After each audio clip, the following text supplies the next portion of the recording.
Hey guys, welcome back. So far, I've touched on some of the basics of actually having sex. Today, I'm going to talk about the foundations of what actually drives us to do so.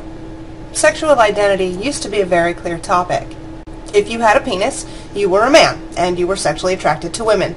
And if you had a vagina, you were a woman, and you were sexually attracted to men. Please keep in mind I'm talking about societally available options, not actuality.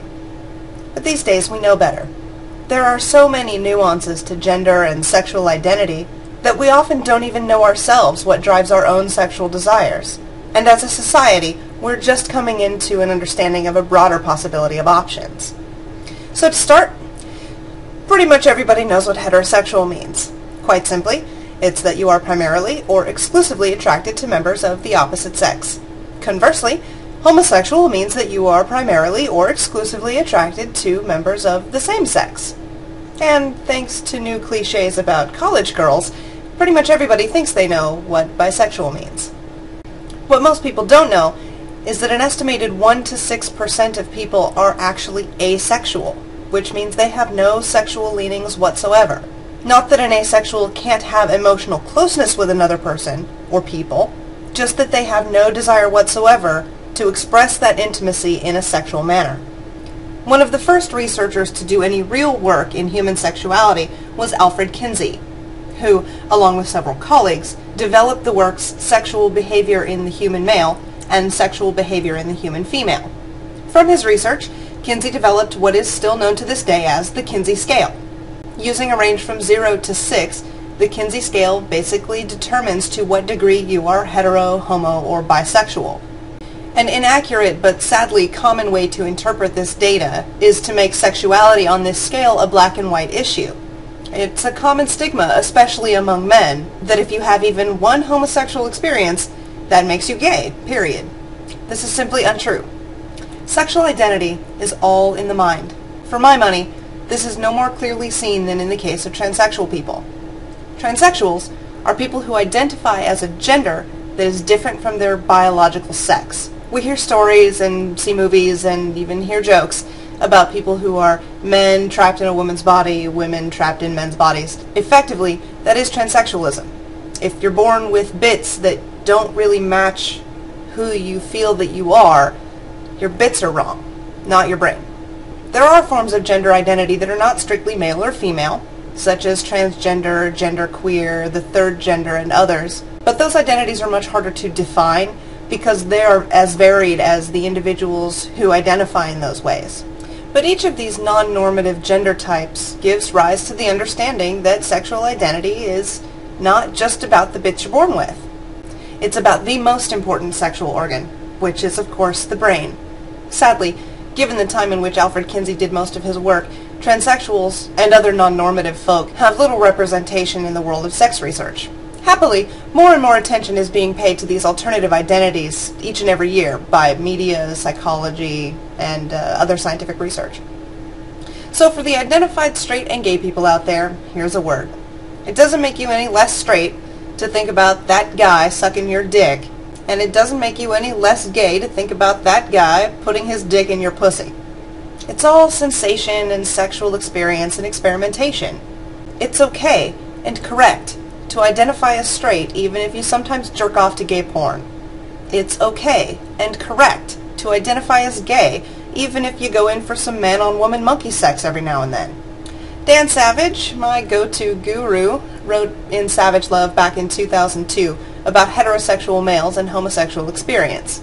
I'll quote him, but please do not miss out on reading through his archives. Sexual orientation may not be a choice, but sexual identity is. The more closely a person's professed sexual identity reflects his behavior, and the more closely his behavior reflects his desires, the less fucked up and conflicted he's likely to be. So if a guy is attracted to men and women equally, and he sleeps with both men and women, and he falls in love with men and women, he should identify as bisexual, since the bisexual label most accurately describes what he is and what his partners can expect from him. If a guy's sexual and emotional desires are overwhelmingly hetero, on the other hand, but he likes to suck cock once in a great while, then identifying as bisexual is rather misleading. A guy who's exclusively into women emotionally and 95% into women sexually probably shouldn't tell anyone that he's bi. Better, he should round himself up to 100% hetero in casual conversation and tell people he's straight. Not because it's convenient or safer in the closet. He should tell people he's straight because straight most accurately describes who he is. You know those college girls that inspired Katy Perry's breakout single I Kissed a Girl, as well as a generation of cliches in porn, aren't really bisexual. They're straight. But sometimes it's nice to kiss a girl, and boobs are fun to play with, as I'm sure most lesbians, straight guys, and probably even some gay guys will attest to. Their drunken sorority fun doesn't change their sexual identities in the least, though it might make them more likely to be invited to the next party. This lack of understanding of sexual identity and its fluidity isn't just limited to straight people. Gays and lesbians are just as fucked up about their understanding of that as straights are. There are proportionally probably just as many lesbians questioning their lesbianness if they find some guy hot or fantasize about a threesome. And proportionally probably just as many gay guys who want to motorboat Selma Hayek's tits and worry somebody's going to come take their gay card because of it. So to all you straights and gays out there that are wondering if it's okay to have these weird desires that are outside your sexual identity, please get over it. If your sexual identity closely reflects a majority of your behavior, then just fucking do it.